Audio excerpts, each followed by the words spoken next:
pessoal, tudo bem? Estamos aqui então com mais uma edição do nosso Tijolo Cast. Hoje com a presença super especial aqui do Marcos Anselmo. Está vindo aqui fazer um evento conosco ali no Tijolo e contar um pouco das novidades, né? A gente tem uma parceria forte, né, com a Terracota. O Marcos é um dos sócios fundadores, né? E também está trazendo novidades aí do mercado americano, onde a Terracota acabou de fazer uma missão lá, né? E bom, queria primeiro abrir, Marcos, te agradecendo aqui, né? E te pedindo um pouquinho que tu te apresente um pouquinho, assim, brevemente, só falar um pouquinho da Terracota, né? Para o pessoal relembrar e quem não conhece já conhecer, e a gente depois vai conversando aqui. Maravilha, obrigado, Fred, obrigado pelo convite, é um prazer estar aqui com vocês, como sempre, né, relação que já vem de anos, né?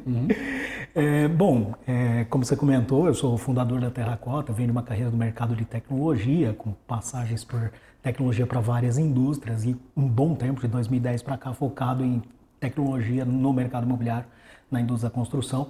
Uma coisa que sempre me atraiu, assim, o meu começo, como eu sempre falo, com a indústria da construção e mercado imobiliário foi um pouco assustador, conflituoso. Eu vim de setores que adotavam bastante tecnologia e quando eu cheguei no mercado imobiliário me assustou. Só que com o tempo eu comecei a ver isso como uma grande oportunidade, né? Porque o mercado tão grande, né? Maior classe de ativos do mundo, né? E com tanta coisa para transformar, o potencial de negócio disso é gigantesco. Então, foi isso que fez a mim e ao Loreto fundar a Terracota, porque a gente viu uma oportunidade gigante de transformação e desenvolvimento de negócios. Então, nós começamos, o começo da Terracota, o nosso pão com manteiga, né, nosso core, ele é um fundo de investimento, no qual a gente investe em startups relacionadas à indústria, construção e mercado imobiliário. Nós não fazemos aquela coisa típica, ainda é comum, né? Quando se fala de startup, o pessoal pensa, investimento anjo. Não, a gente entra em negócios mais avançados, investimentos bem significativos. Daí, né, as rodadas que a gente participou, as menores foram de 5 milhões, chegamos a participar de rodadas aí de 100 milhões, né, de investimento total. Então, são negócios de bastante impacto, bastante potencial no setor, e o fundo agora está no 4º ano, está no 5º ano, na verdade. Fizemos investimento em 18 empresas e a partir de 23 a gente começou uma segunda parte que você teve, né? Isso é muito perceptível no mercado, que você teve um começo ali que foi até 19, 20, que foi plantar sementes, as primeiras ideias, as primeiras empresas, tudo começando. Depois de 19, 20 até 23, investimento, né? Não só a gente que investiu bastante, mas os principais players no Brasil hoje, o Redpoint, Astela, Casec, Headline, todo mundo tem alguma Construtec ou PropTech dentro do portfólio. Então ele se tornou relevante, teve muito investimento e esses modelos começaram a aparecer. E agora, o que a gente considera é que esse assunto de transformação do setor, ele deixou de ser uma coisa de meia dúzia de empolgados e começou a ganhar atração. Então agora o mercado está começando a entender como adotar essas coisas em escala. Então é uma nova onda de transformação. E desde 23 a gente começou a fazer isso, sempre fizemos isso com os nossos investidores, e a gente começou a fazer mais amplo, né, de ajudar o mercado a entender como encaixar essas coisas inovadoras para aquelas... A brincadeira que a gente faz na Terracota é, daqui a 10 anos, essas coisas, inovações que a gente está falando não podem mais ser inovações, porque senão não funcionou, né? Então a gente tem feito isso e é onde está esse contexto, aí dentro desse contexto está essa missão para Boston. E Marcos, antes da gente entrar só na missão, acho que tem um ponto legal de falar que é o mapa de Construtex e PropTex, né? Que foi talvez ele é um grande abastecedor, um grande pipe para vocês também olharem o mercado, e vocês já fazem isso há bastante tempo. Se pudesse falar um pouquinho de como é que surgiu e como é que vocês trabalham com o mapa, que acho que é uma referência no mercado, né? Legal. O mapa ele é uma dinâmica muito comum, né, especialmente no mercado americano, de você ter mapas de startups, as principais startups, as principais de IA, as principais de tecnologia. É uma dinâmica muito comum para ajudar as pessoas a entenderem um certo contexto. Então os mapas têm essa característica. E no Brasil, 2017, já tinham mapas de startups, mapa da B Startups, o Cubo fazia mapa, o pessoal tinha isso, e a gente não existia um mapa de Construtex e PropTex no Brasil. Já tinha lá fora, a gente olhava, né? A inspiração nossa sempre foi muito lá fora. E já tinham esses mapas de Construtec e PropTech lá e a gente não via isso no Brasil. Então a gente tomou pra gente, vamos fazer isso. Começamos a fazer a partir de 2017.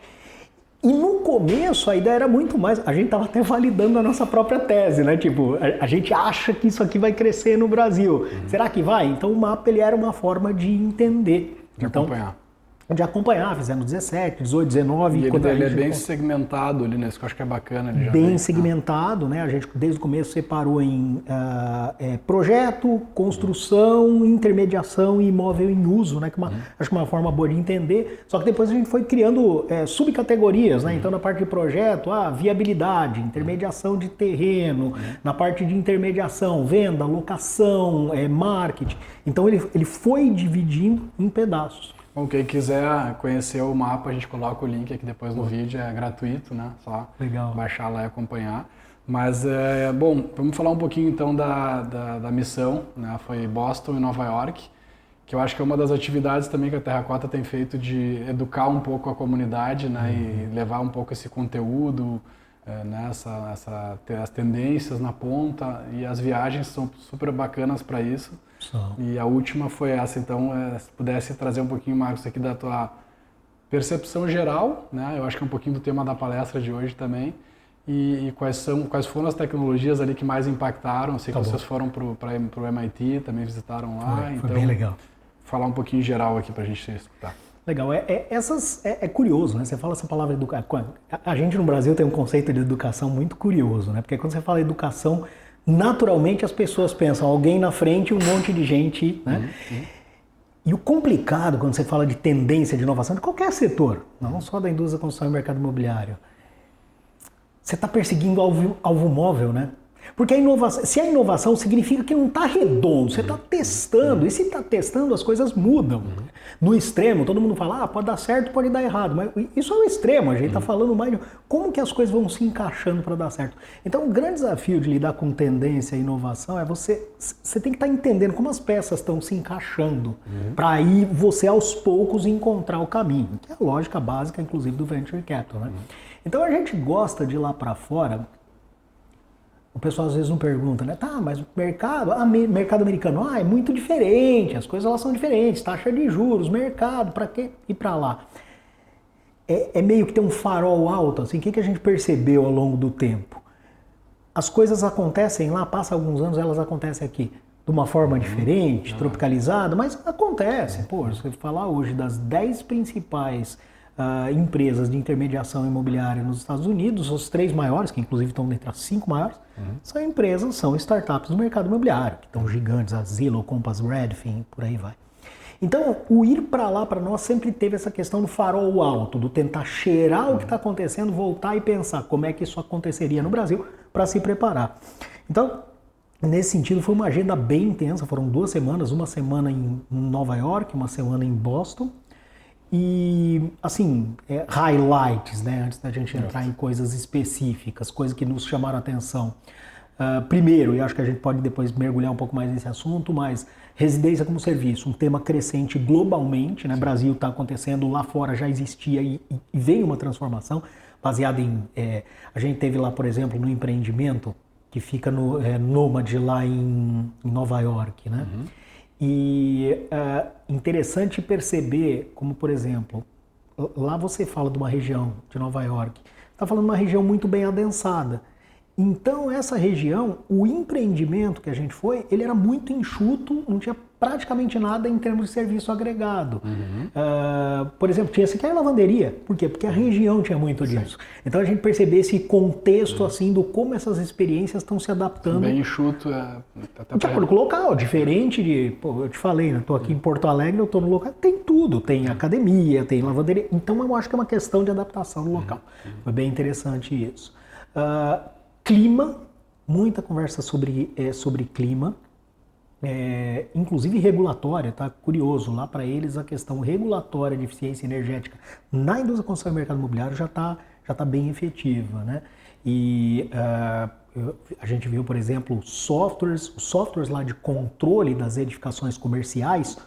Eu lembro que eu tive lá em 2019, estavam saindo os primeiros softwares que traziam o conceito de indicador de eficiência energética do prédio. Hoje, todos os softwares de gestão de empreendimentos comerciais, torres, escritórios, shopping, todos eles têm fortemente essa parte de eficiência energética Inclusive porque, no geral, são empreendimentos que estão na mão de fundos que têm esse tipo de demanda. São softwares que controlam indicadores do prédio, é isso? Exato, que são softwares que eles controlam tudo, né? Receita, ocupação, movimentação. E eles são alimentados pelos indicadores de toda a automação.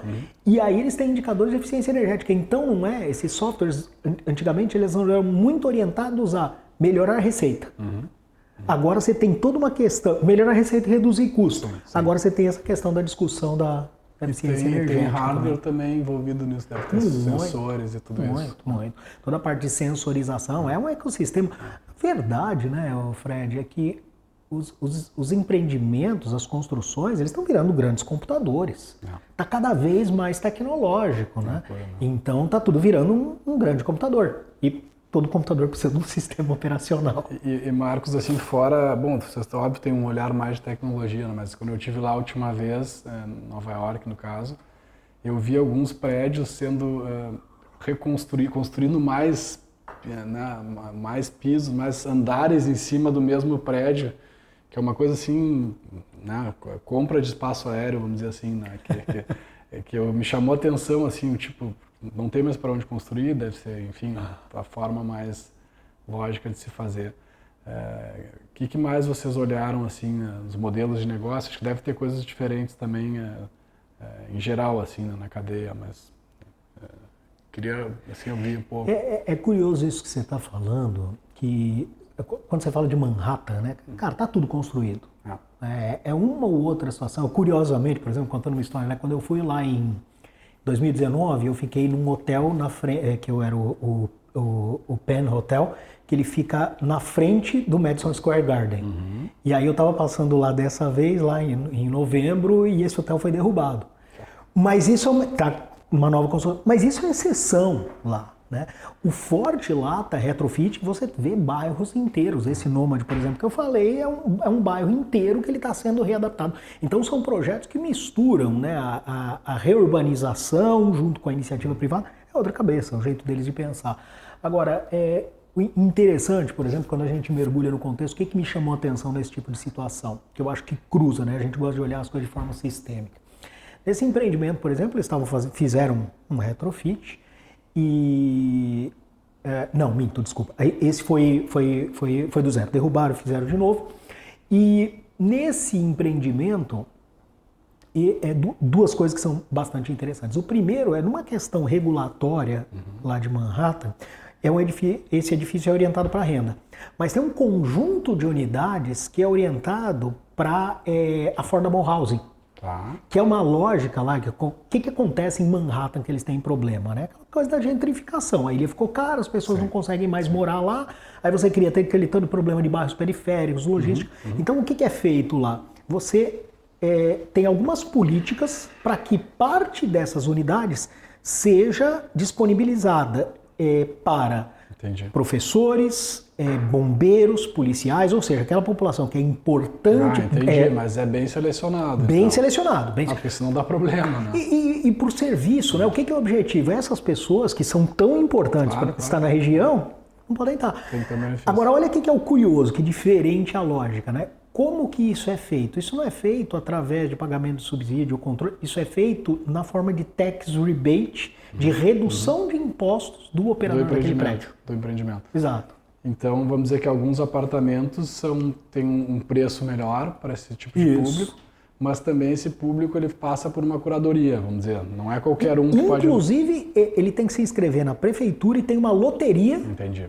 Que é para isso. Muito legal. E eu acho espetacular que são modelos assim, que eles conseguem juntar a iniciativa privada com o governo, mas o governo no lugar certo, né? Naquela coisa que é... Fantástico. E outra coisa que eu acho ótimo, assim, eu gosto desse tipo de modelo de desenvolvimento, Fred. No mesmo prédio. Não é um prédio para pessoas... não está segregando. Né? Exato. E esse público, sem dúvida, ele é fundamental, ele também tem toda essa questão logística que ele vai ter que chegar e sair, isso ajuda nas ruas, enfim, acho que faz todo sentido. E só um comentário, você sabe que legal? A gente estava conversando lá com eles, aí se perguntou, mas o pessoal aceita bem? O pessoal do prédio, os moradores que não estão nesse affordable, eles gostam, inclusive, tem um policial no prédio. Para isso dá uma sensação de segurança, ainda mais em Nova York, tem seus problemas. Muito legal isso. Marcos, só puxando assim, na tua última visita aqui no Tijolo, tu tinha recém voltado do South by Southwest, né? E aí tu trouxe um pouquinho das ondas, mudando agora um pouco o foco para inteligência artificial, né? Não tem como a gente não falar, vocês devem ter visto também coisas lá.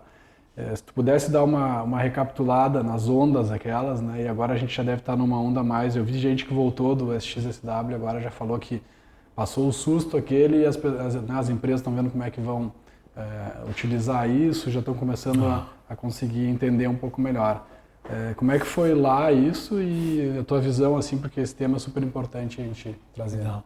Você sabe que desde lá eu mudei minha visão sobre as ondas no caso de inteligência artificial. Aumentou a minha sensibilidade e importância disso, né, Fred? Porque as ondas que você fala são aquelas típicas lá do hype cycle, né, de como a tecnologia ela é adotada, né? Então normalmente ela surge com meia dúzia que conhece, depois ela passa por uma explosão que chama atenção, muita gente ficou ouvindo falar, poucos aplicam, aí começa a se testar e se sente os limites normais de uma tecnologia que está se desenvolvendo, isso cai num descrédito, isso nunca vai funcionar, até aos poucos começar a ganhar produtividade. Mas a adoção dessas tecnologias, embora você tenha esse pico, a adoção real ela é lenta e incremental, isso é normal. O que eu mudei da minha visão, Fred, de lá para cá sobre... Assim, vamos simplificar, a gente vai falar de IA, mas o grosso dos exemplos hoje está nas LLMs, né? nas IAs conversacionais. Antes existia uma limitação, barreira clara, agora as coisas estão se misturando. Mas eu mudei um pouco essa visão pelo que eu acompanhei do ano passado, que eu tive com vocês aqui, até agora. O que acontece? A IA ela tem uma característica única, eu andei lendo muito sobre o assunto, sobre essa questão de como que esse movimento da IA está acontecendo. Ela tem uma característica única que muda a forma como essa tecnologia está entrando no mercado. Por quê? O normal, com toda a tecnologia, é ela ter uma adoção crescente. Tecnologia, novo modelo de negócio, eu estou usando aqui a coisa num sentido amplo, né? Quer dizer, muita gente tinha ouvido falar no Uber antes de usar o Uber.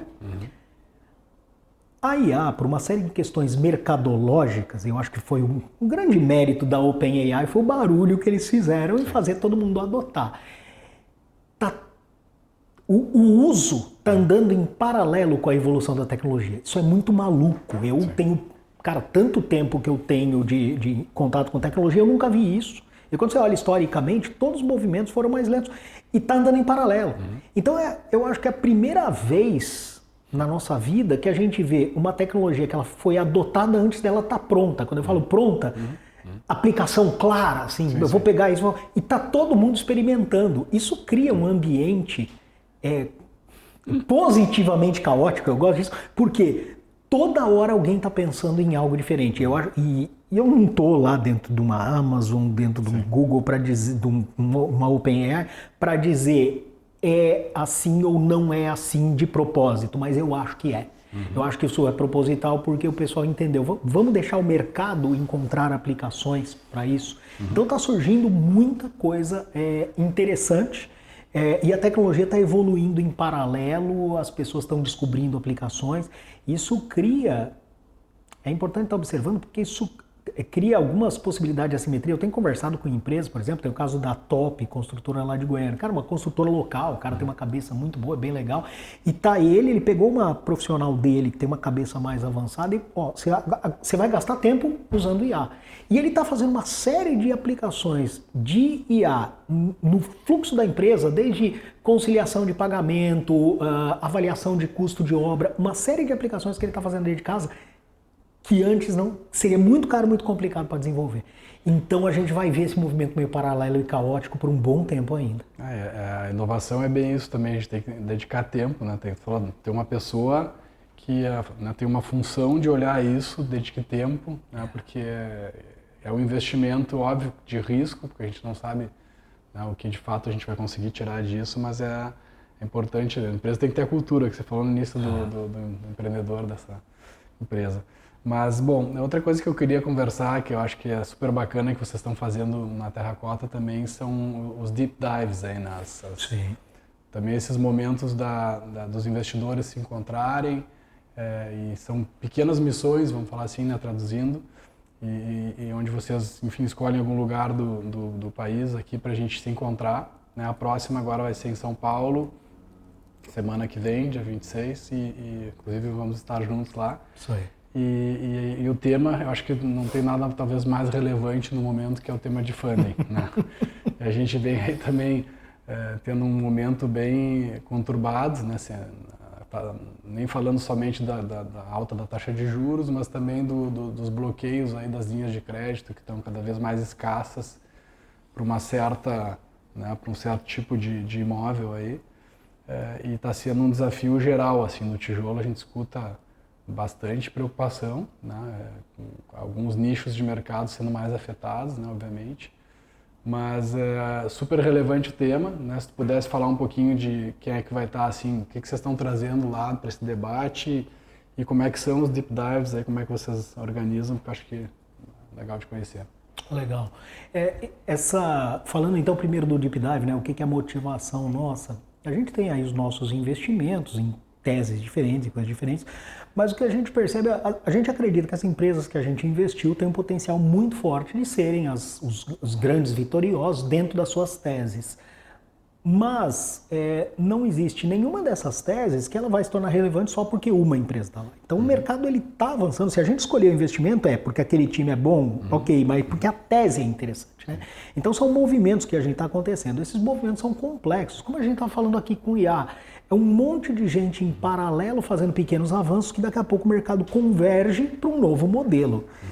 E isso é difícil de você enxergar se não estudar bastante. Conectar esses pontinhos é difícil e gasta tempo. E o nosso time gasta tempo nisso porque a gente faz esses investimentos. Então, a gente sempre teve uma demanda, né? Contigo, volta e meia, você perguntava alguma opinião da gente sobre algum assunto assim.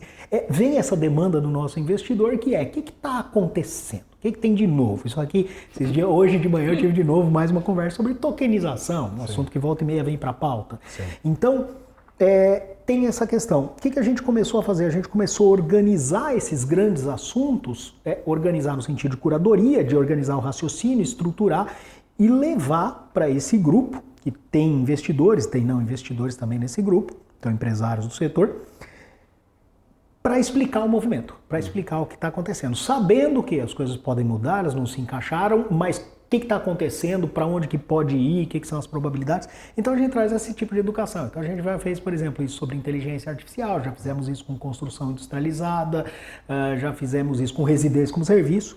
E esse próximo a gente vai falar exatamente do funding, que a gente acredita que é o timing. E por que é o timing, né? Eu acho que uma coisa importante a discutir inovação, você tem uma visão muito heróica sobre inovação. É um cara que fez lá a mudança de todo o mercado. Isso é um bullshit do caramba, né? Na prática tem um movimento. Eu considero que eu sou de Santos, né? E eu era surfista, ruim pra caramba, porque em Santos todo mundo é surfista, e eu era também. E nessa coisa eu vejo uma analogia com os Michael Surf, assim, o bom empreendedor é aquele cara que enxerga a onda, pega a onda na hora correta e surfa bem a onda. Mas sem a onda... Tem que acertar o timing, né? Tem que acertar o timing. Então, o timing é importante. O que aconteceu nos últimos anos? Um monte de gente percebeu que, número um, mercado imobiliário é um mercado de ativo, a gente pensa imobiliário, o pessoal pensa construção, né? Pensa tijolo. E tijolo é ativo, né? Uma edificação é um ativo financeiro. Então essa é a primeira questão. Segundo, que tecnologia vem da onda das fintechs. Assim, a tecnologia ela tem potencial de gerar melhoria sobre qualquer tipo de ativo. E terceiro, agora a gente chega nesse momento que a gente está do desafio do funding, que está mudando a estrutura de funding do Brasil. E assim, pode ser polêmico o que eu vou falar, tá, Fred?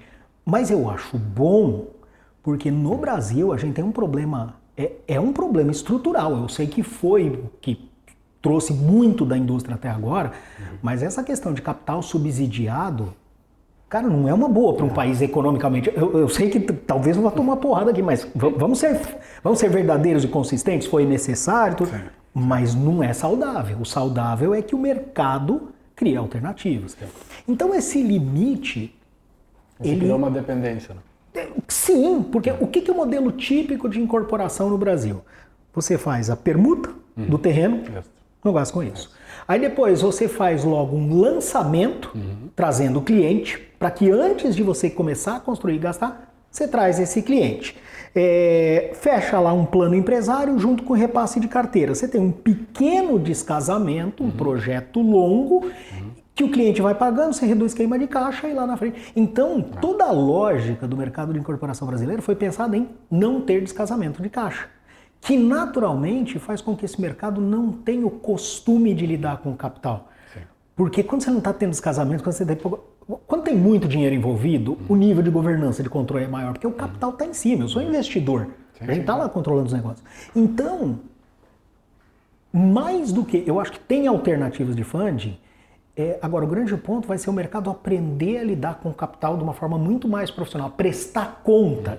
A incorporação no Brasil, no geral, o cara não está acostumado a prestar conta. Né? Isso leva a uma série de questões estruturais sobre o mercado. E até a linguagem, né, do investidor do mercado financeiro, pegar esse tipo de coisa, né, com o imobiliário, conseguir se conectar melhor com o financeiro, vamos dizer assim. Total. Acho que falta, né? Quem vem do mercado financeiro nota...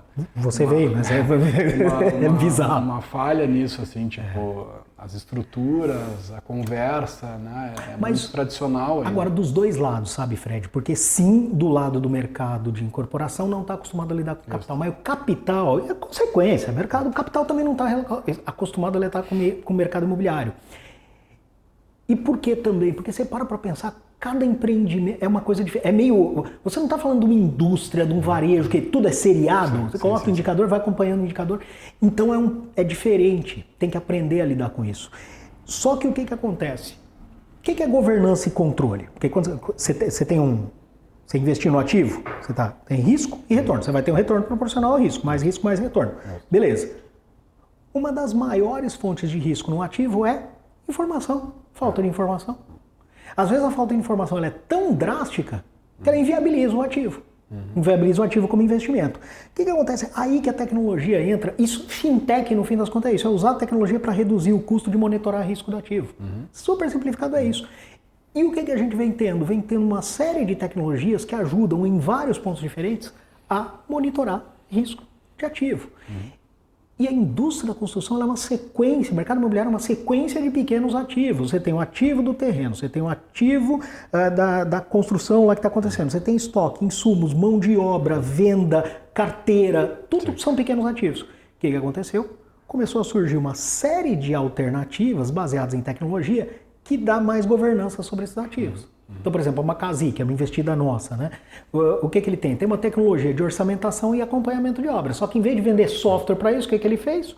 Usa isso para dar transparência para o capital e leva capital para o setor. Sim, tu profissionaliza a indústria, tu dá acesso a um capital institucional que não aceita não ter isso, né? Não ter esse tipo de governança. Isso aí. E que isso lá fora eu acredito que seja bem melhor. Muito melhor. Toda essa esteira de investimento já é preparada para isso. Né? É isso aí. Bom, eu acho que dando uma guinadinha para um outro tópico que a gente escuta dia sim, dia não aqui, que a gente, né, já falou um pouquinho antes, mas mão de obra. Né? Pergunta do $1 milhão, né, que nesses dias. A gente é uma choradeira absurda e de fato é a realidade, né? A escassez, né, também a subida dos custos e junto com isso, obviamente, os insumos também subiram, que isso também... E o repasse para o cliente final cada vez mais difícil, o metro quadrado já está super caro e inviabilizando. E aí o pessoal sempre fala, não, a gente está tocando, enquanto ainda tem gente para trabalhar, a gente vai dando um jeito, é isso que a gente escuta muito falar, ainda não chegou aquele ponto de ruptura, assim, a sensação que eu tenho de dizer, não consigo mais contratar um mestre de obras, enfim...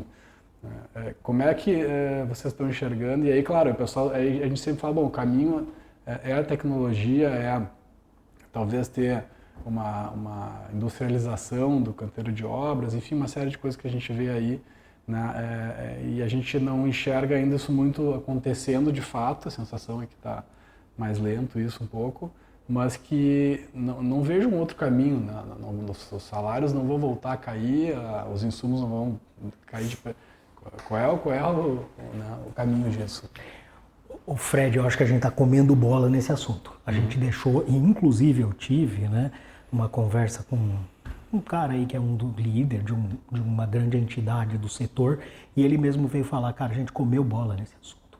A gente começava a falar desse assunto em 2017, e todo ano a gente, vai acabar. E todo ano tá nisso, né? Só que o ponto, essa mudança ela é muito mais drástica, porque o que hoje já é consenso, né? Que essa mão de obra, ela foge. O que é o problema? As soluções mais comuns, vamos capacitar a gente, vamos se unir aí as entidades para capacitar. O problema não é esse, o problema é que ninguém quer mais trabalhar na indústria da construção. Não quer. E não quer por quê? Né? Aí eu acho que a gente tem que tomar um pouco de cuidado. Nós, assim, temos, cara, num país com tanta dificuldade, com tanta desigualdade, a gente tem que entender que a gente não consegue genuinamente se colocar no lugar das pessoas que atuam nesse mercado, de pessoas de classes mais pobres, classes menos favorecidas. Essas pessoas vivem uma necessidade de caixa. E aí você na indústria da construção, o cara tem que entrar lá como assistente de servente de pedreiro, para depois de muita experiência. Aí ele entra, ele abre um aplicativo, ele começa a trabalhar no dia, de forma independente. Controlando seu próprio horário, que até há 5, 6 anos atrás era coisa de quem trabalhava em empresas de tecnologia, etc. e tal. Então tem um contexto. Então essa mão de obra ela está desaparecendo e não volta. Não é nem salário, porque salário é meio que uma resposta à oferta e demanda. Mas o problema para mim não é o salário. Está aumentando, está dando problema, mas não é o salário, é o desaparecimento. E por que a gente está comendo bola? A gente estava falando agora há pouco do modelo de negócio. Por que a industrialização não avança? Porque não interessa.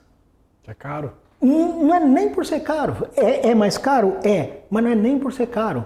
Pensa assim, ó. Você está fazendo uma construção por 3 anos, você colocou lá, o cliente vai pagando aos poucos, você não tem descasamento de caixa.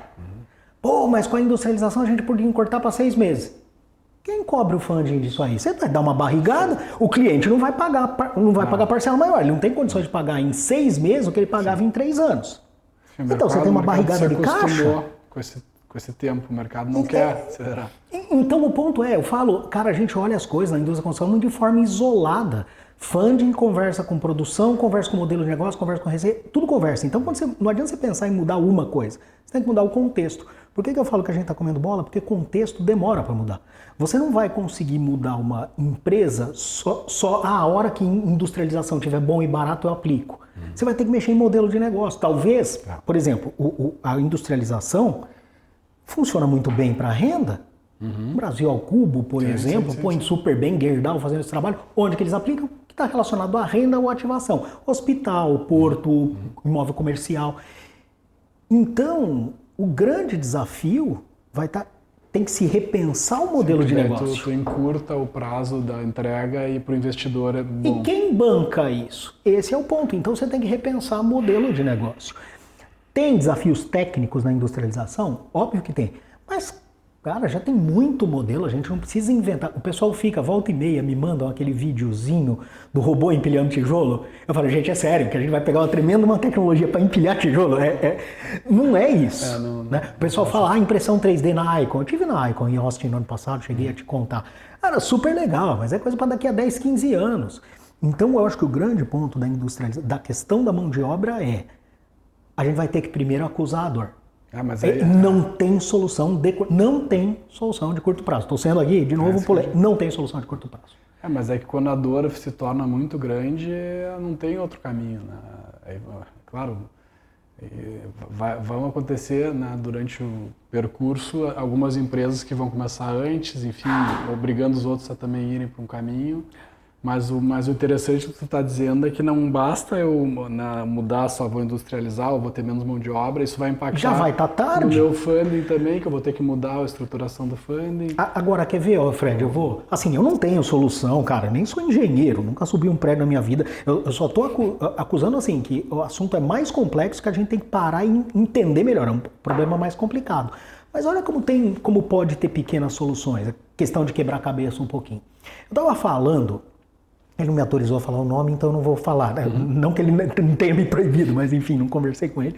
Mas um exemplo muito interessante. Tem um cara que é do interior de São Paulo, que ele tem um modelo lá único no Brasil de paredes de concreto, parede dupla de concreto. Super legal, ele trouxe máquinas da Alemanha, uma fábrica super tecnológica, animal. Ele recebe em BIM, do BIM a máquina, coloca todo o ímã, coloca o cimento em cima. Espetacular o modelo dele. E ele fornece muito bem para galpão, de novo, sim, né? Construção orientada à renda. Beleza. Aí ele fala que ele conversa muito com o pessoal do residencial, o pessoal fica reclamando de custo, reclamando. E mais do que custo, reclamando o quê? Descasamento. Ele fala, eu não fecho o negócio. Eu trocando uma ideia com ele falando, e eu falo, cara, foca, pensa no problema da mão de obra. Mas tem as alturas também tem uma certa limitação, não, também, eventualmente, tá. Me acompanha que você vai ver. A gente é muito 880 nessas coisas. Eu também, tá? Eu não tinha pensado. O que ele me falou? Uma das soluções que ele faz? Shaft de elevador. Ele faz isso, ele consegue fazer lá com parede dupla e tal. Aí ele falou, mas eu faço, tal, mais rápido, mas o pessoal fala que o descasamento de caixa é muito grande. Shaft de elevador é uma parte mais técnica, né? Mais complicada, que gera esse gargalo na mão de obra. Eu virei para ele e falei, mas você precisa fazer tudo uma vez? O shaft inteiro? Sim. Não preciso. Você pode fazer aos poucos? Você pode fazer aos poucos assim e vai escolhendo? Ele falou, não, consigo. Por que você não faz isso? Uma área a menos vai resolver o problema da mão de obra do Brasil inteiro? Não vai. Sim, mas um pedaço a menos que você precisa de mão de obra. Você vai fazendo aos poucos, você não precisa cobrar tudo do cara de uma vez. Não quebra o caixa do cara. E vai entregando aos poucos. Então, de novo, pensar modelo de negócio, pensar produto, pensar forma de entrega, e você vê, tira a qualidade é muito maior, não tem bem menos risco de patologia, mas é repensar, entende? Então tem que ser um pouco mais criativo do ir simplesmente qual que é o preço, qual que é o custo, onde entrega. E essa parte que você falou antes do prédio inteligente, isso já está acontecendo aqui? Você já tem visto isso? Aqui só nos grandes prédios comerciais, Fred, a gente vê, é interessante esse assunto, a gente discute já há bastante tempo, tem o pessoal lá da Superlógica, de condomínios, eles foram dos primeiros a estar próximo da Terracota, lá um abraço lá pro Carlos, pro Luiz, pro Baldini. A gente conversa isso com eles desde 2019. A nossa impressão, na época, tem até o estudo que a gente fez junto com eles, a gente achava que ia acelerar, que logo os prédios residenciais iam estar mais automatizados. Está meio estacionado aqui no Brasil. Só grandes prédios comerciais, mas está estacionado nisso. A gente não viu grandes inovações nessa parte de prédios inteligentes fora dos... Marcos, nosso tempo foi muito rápido, eu sabia que ia ser assim, porque tem muita coisa para falar sempre, né? Legal. Mas eu queria só fazer antes do encerramento, te pedir assim, para tu trazer dois highlights do fundo, né, de empresas que estão despontando e que tu contasse um pouquinho delas, que eu acho que é bacana para o pessoal conhecer. Legal. Cara, é difícil porque, assim, e é bom que esteja difícil, porque a gente tem uma boa parte do portfólio que está performando super bem, que a gente está bastante satisfeito, assim. Eu vou fazer 3, porque tem 3 assim que eu acho que eu não posso deixar de lado. E ainda assim dá dor, que tem outras que estão novas, mas estão performando bem. Mas assim, 3 que inclusive foram algumas das que a gente fez follow-on, né? Follow-on, explicando para quem não conhece, fizemos o primeiro investimento, foi tão bom que a gente fez o segundo investimento. A primeira delas é a Cubi. A Cubi, ela é uma tecnologia, ele desenvolveu uma tecnologia de controle de recebível, faz lá do mercado imobiliário, né? Faz lá cobrança, acompanhamento multicanal, coloca o cara, interage com o cara por mensagem, e-mail, etc. e tal. Então ele criou toda uma estrutura para controle de carteira de recebíveis, muito forte no mercado imobiliário na parte de loteamento, são carteiras de 10, 15 anos, que é muito importante. Também forte no Minha Casa Minha Vida, por conta do ProSoluto, né? O valor que a pessoa paga direto para a incorporadora, enfim. Temos uns clientes aí para indicar. Pô, excelente. chamar o Léo para dar um pulo aqui em Porto Alegre. Agora, o que é o interessante? Isso eu acho que explica bem o que é fintech. A Cubi, ela, com essa tecnologia, ele poderia simplesmente vender software. Só que ele usa essa tecnologia como uma infra para dar um rating da carteira. Qual que é a qualidade daquela carteira? Quanto que atrasa, quanto que não atrasa. E o que ele já está começando a fazer é plugando no mercado financeiro para tornar aquela carteira mais líquida. Aí pode descontar a carteira. Descontar a operação. Aí você pode fazer 1000 operações, usar a carteira como garantia para... FDIC, tem muitas possibilidades. Bem transformador. Segundo é a Macasi, que é aquela que eu já comentei, é uma empresa que desenvolveu tecnologia para orçamento e acompanhar a obra, dando mais transparência, de novo levando mais capital. E por fim, empresa que a gente está bastante empolgado, que é a MySide, continua performando bem, os caras são um reloginho para conduzir negócio. E a gente fez um investimento muito recente, que eles são na falta de uma explicação melhor, uma imobiliária digital. Só que não é imobiliária digital, quando fala imobiliária digital, o que o pessoal tenta? Um site para eu comprar imóvel, não é isso. Eles usam muita tecnologia por trás, no back, para fazer um acompanhamento do cliente muito redondo. O que é um dos grandes desafios do mercado imobiliário? A gente aumentou no mundo internet, aumentou a geração de lead. Aumentou a geração de lead, a gente sobrecarregou o corretor, começa a receber muito mais lead. Recebendo muito mais lead, o corretor atende pior a taxa de conversão, ganha menos, você começa um ciclo de destruição de valor. E é um desafio bem grande para o setor. O que eles fazem? Eles invertem. Usando muita tecnologia, eles só passam para o corretor leads muito bons. Isso inverte completamente o ciclo. Porque aí o cara trata melhor. E deve ter AI aí também já, né? Já. E o legal, não é, fala IA, o que o pessoal pensa? De novo, chatbot para vender apartamento. Não, a IA ela está no meio do processo, muitas vezes até ajudando mais o corretor na Mais Site do que isso. A empresa cresceu um absurdo, está já beirando aí os 100 milhões de VGV, já é gigante, está atuando em 4 estados. Eles prestam serviço para as incorporadoras, no caso, qualificando leads. Ele vende, não, ele vende. Ele vende. Ele é um imobiliário, ele é comissionado. Ele é comissionado. Ele é comissionado. E assim, como eu falo, é uma tendência, porque eu vejo o imobiliário se preparando para fazer dessa forma. Novamente, né, o pessoal tem essa mística, vai destruir o mercado. Não, é um novo modelo, todo mundo pode se adaptar. Porque isso vai acontecer. Então eu gosto da Mais Site por causa disso. Ela é um exemplo, cara, você não é tecnologia de foguete. Tem muita coisa que dá para se fazer. E uma mais disruptiva, assim, Marcos, Mais disruptiva? Ou, sei lá, fora do portfólio também, que tu acha assim? Mais disruptiva a Arquigen, eu acho que de todas. É que a Arquigen é uma coisa curiosa. Inovação no setor, ele é muito...